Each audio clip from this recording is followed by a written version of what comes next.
Welcome. Today we will be reading Lesson 44 in the workbook and from the text, Chapter 5, Section 4, Teaching and Healing. And now for Lesson 44. God is the light in which I see. Today we are continuing the idea for yesterday, adding another dimension to it. You cannot see in darkness, and you cannot make light. You can make darkness and then think you see in it, but light reflects life and is therefore an aspect of creation. Creation and darkness cannot coexist, but light and life must go together, being but different aspects of creation. In order to see, you must recognize that light is within, not without. You do not see outside yourself, nor is the equipment for seeing outside you.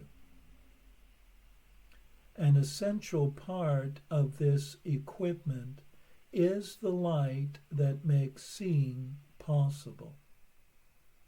It is with you always, making vision possible in every circumstance.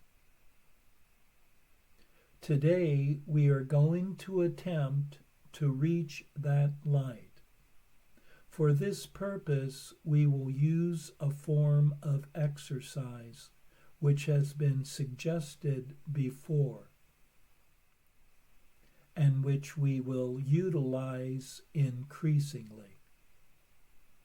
It is a particularly difficult form for the undisciplined mind, and represents a major goal of mind training. It requires precisely what the untrained mind lacks. Yet this training must be accomplished if you are to see. Have at least 3 practice periods today, each lasting 3 to 5 minutes. A longer time is highly recommended, but only if you find the time slipping by with little or no sense of strain. The form of practice we will use today is the most natural and easy one in the world for the trained mind, just as it seems to be the most unnatural and difficult for the untrained mind. Your mind is no longer wholly untrained. You are quite ready to learn the form of exercise we will use today. But you may find that you will encounter strong resistance.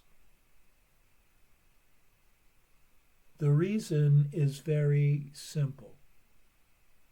While you practice in this way, you leave behind everything that you now believe, and all the thoughts that you have made up. Properly speaking, this is the release from hell, yet perceived through the ego's eyes, it is loss of identity and a descent into hell. If you can stand aside from the ego by ever so little, you will have no difficulty in recognizing that its opposition and its fears are meaningless. You might find it helpful to remind yourself from time to time that to reach light is to escape from darkness, whatever you may believe to the contrary. God is the light in which you see. You are attempting to reach Him. Begin the practice period by repeating today's idea with your eyes open, and close them slowly, repeating the idea several times more. Then try to sink into your mind, letting go every kind of interference and intrusion by quietly sinking past them. Your mind cannot be stopped in this unless you choose to stop it. It is merely taking its natural course. Try to observe your passing thoughts without involvement and slip quietly by them. While no particular approach is advocated for this form of exercise, what is needful is a sense of the importance of what you are doing, its inestimable value to you, and an awareness that you are attempting something very holy. Salvation is your happiest accomplishment. It is also the only one that has any meaning, because it is the only one that has any real use to you at all. If resistance rises in any form, pause long enough to repeat today's idea, keeping your eyes closed unless you are aware of fear. In that case, you will probably find it more reassuring to open your eyes briefly. Try, however, to return to the exercises with eyes closed as soon as possible. If you are doing the exercises correctly, you should experience some sense of relaxation, and even a feeling that you are approaching, if not actually entering into light. Try to think of light formless and without limit as you pass by the thoughts of this world. And do not forget that they cannot hold you to the world unless you give them the power to do so. Throughout the day, repeat the idea often, with eyes open or closed, as seems better to you at the time. But do not forget. Above all, be determined not to forget today.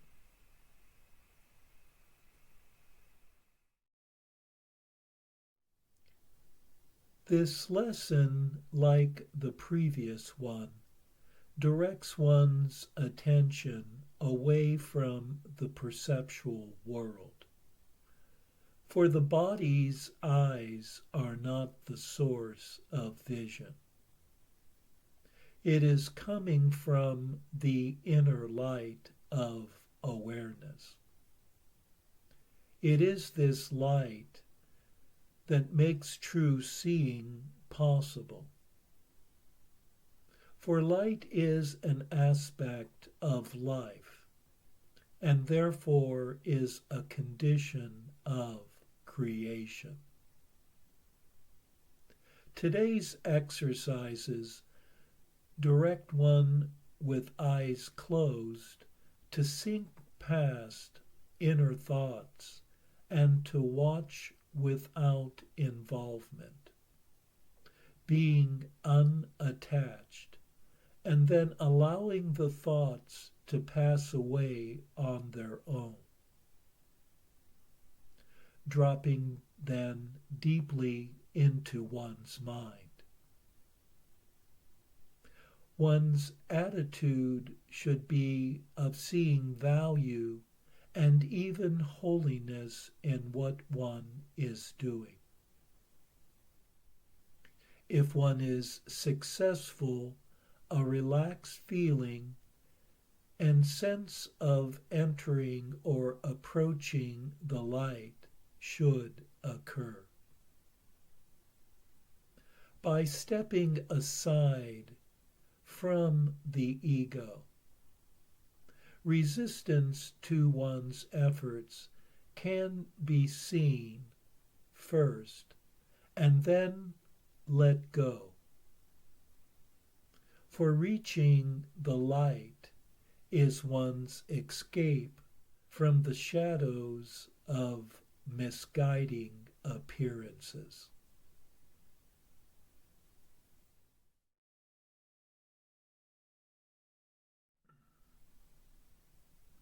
And now for our text reading for today, from chapter 5, section 4, Teaching and Healing.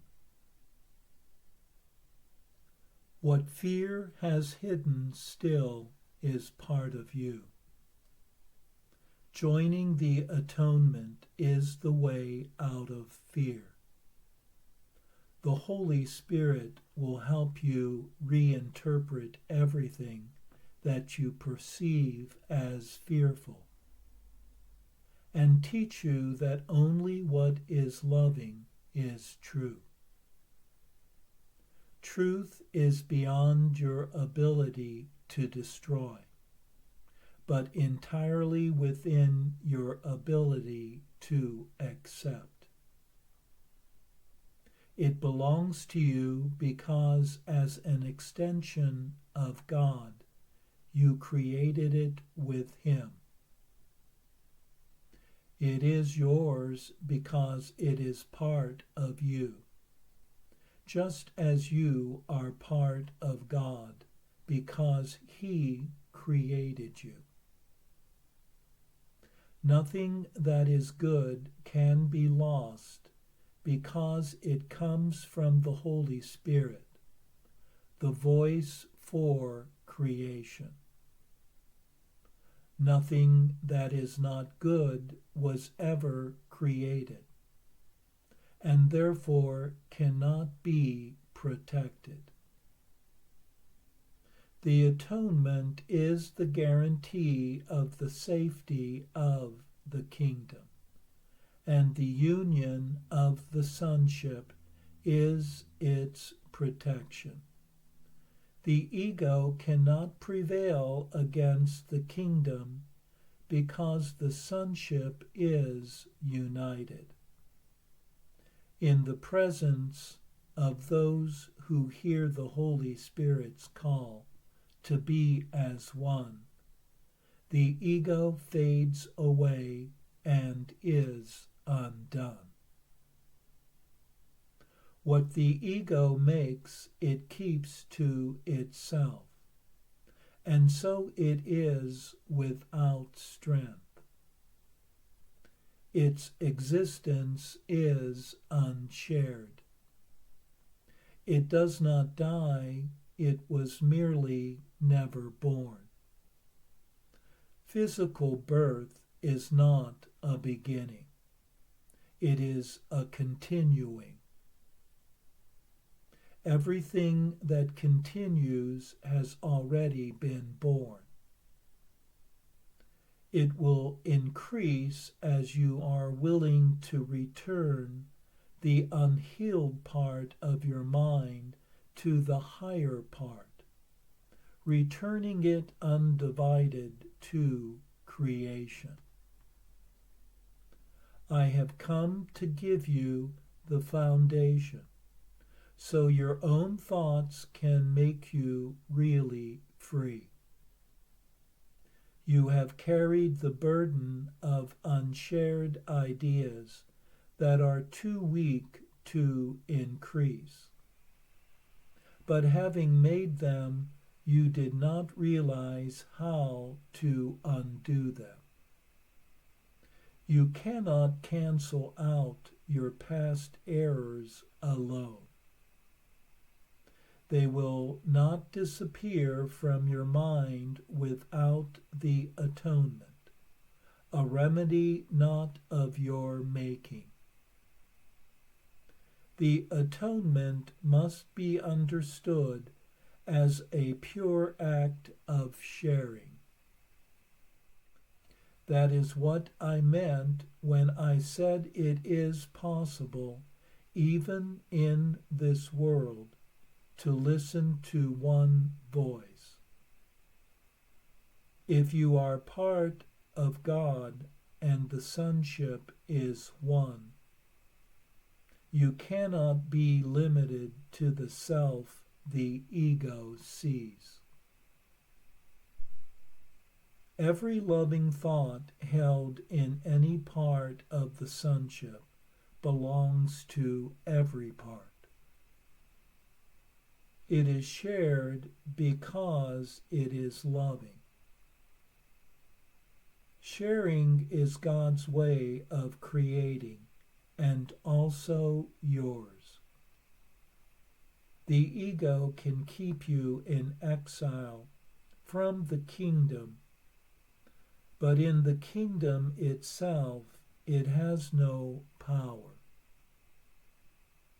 Ideas of the Spirit do not leave the mind that thinks them, nor can they conflict with each other.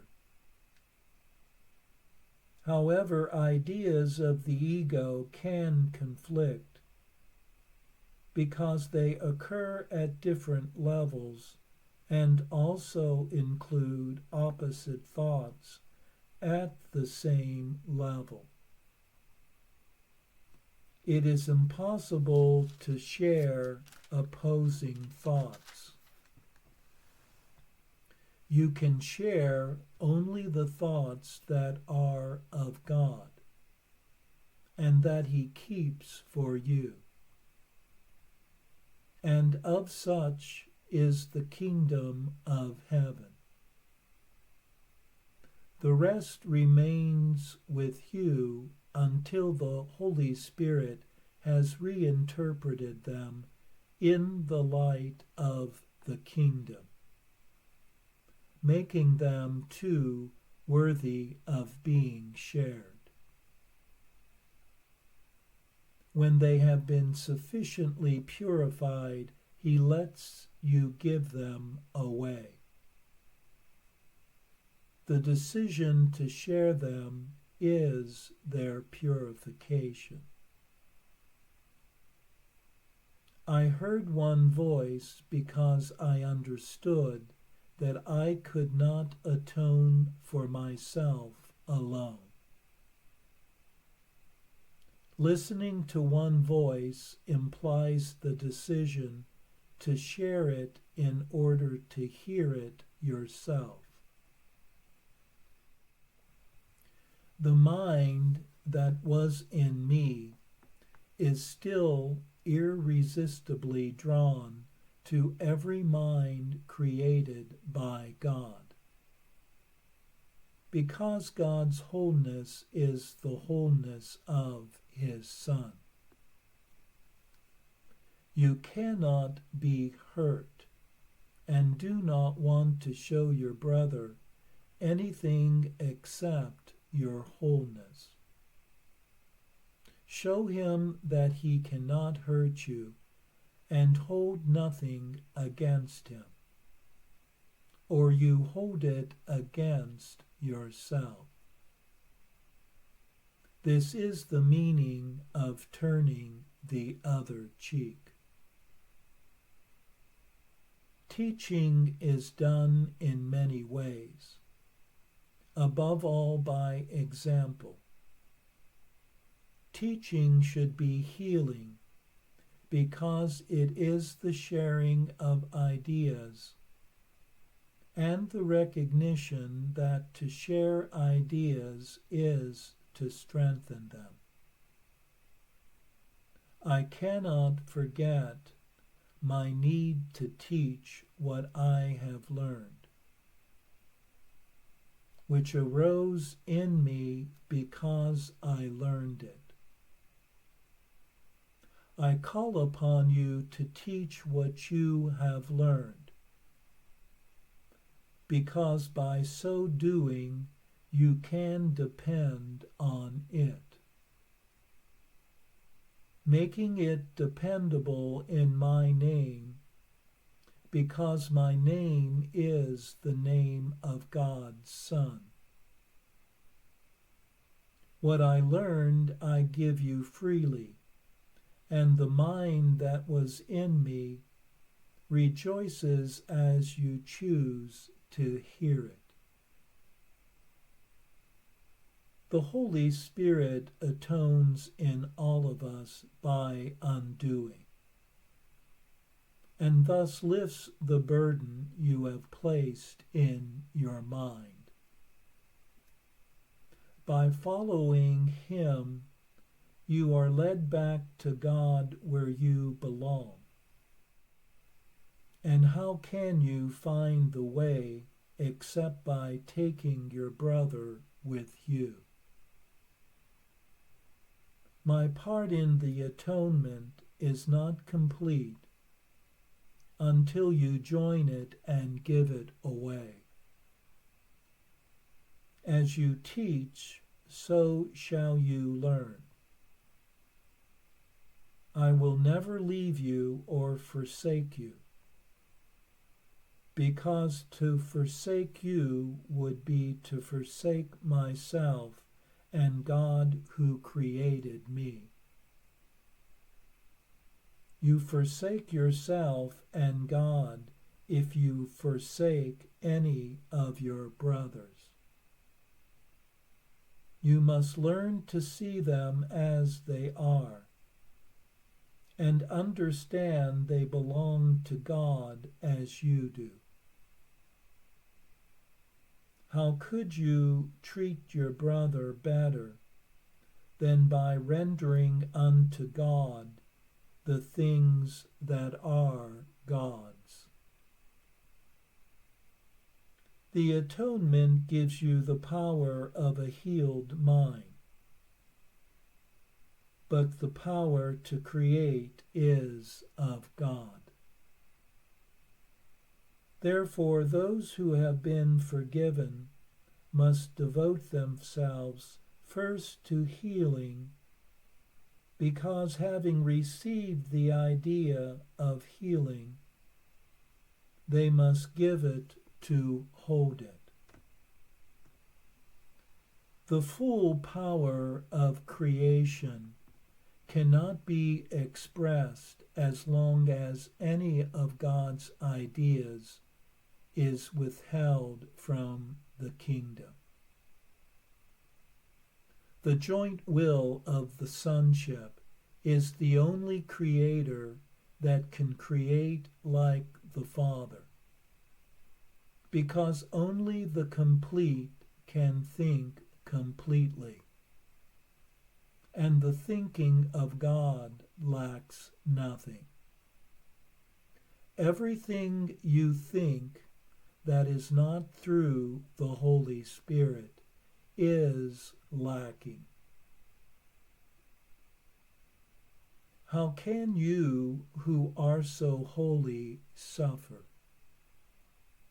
All your past except its beauty is gone, and nothing is left but a blessing. I have saved all your kindnesses and every loving thought you ever had. I have purified them of the errors that hid their light, and kept them for you in their own perfect radiance. They are beyond destruction and beyond guilt. They came from the Holy Spirit within you. And we know what God creates is eternal.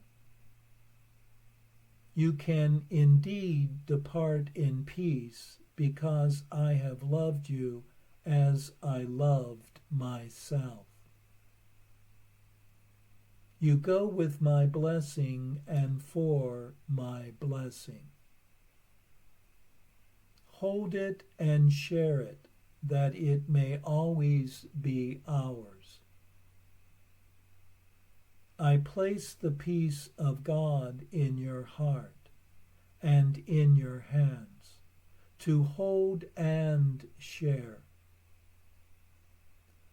The heart is pure to hold it, and the hands are strong to give it. We cannot lose. My judgment is as strong as the wisdom of God, in whose heart and hands we have our being. His quiet children are his blessed sons. The thoughts of God are with you.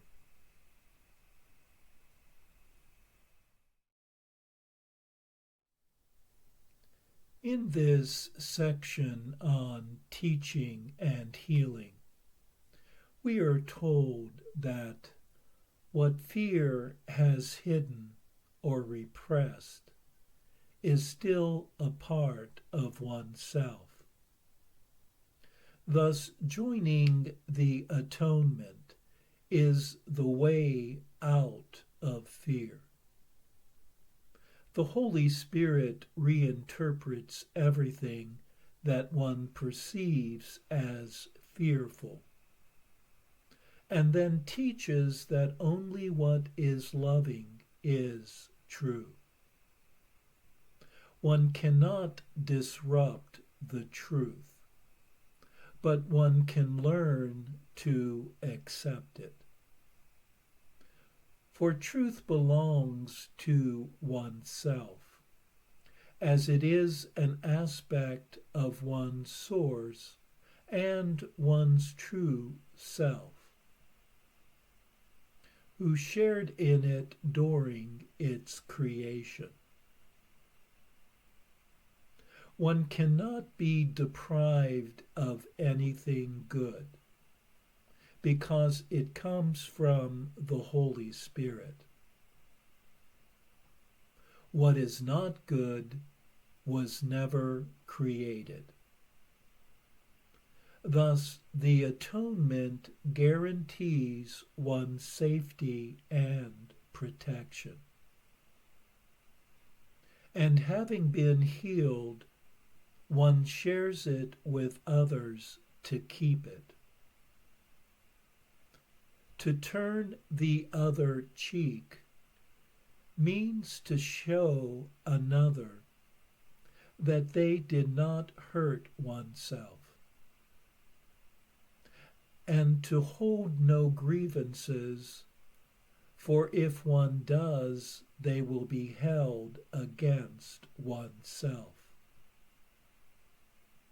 Recognizing one's own wholeness and holiness, one is incapable of suffering, for only the beauty of the past remains in one's mind, and one is only aware of being blessed.